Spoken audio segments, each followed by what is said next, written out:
నేటికి మంత్రిగా ప్రమాణ స్వీకారం చేసి ఒక సంవత్సరం అయింది.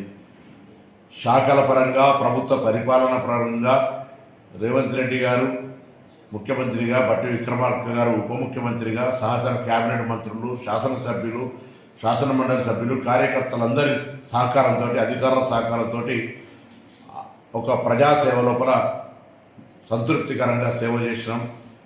ప్రభుత్వం అనేక చారిత్రాత్మక నిర్ణయాలు తీసుకుంది.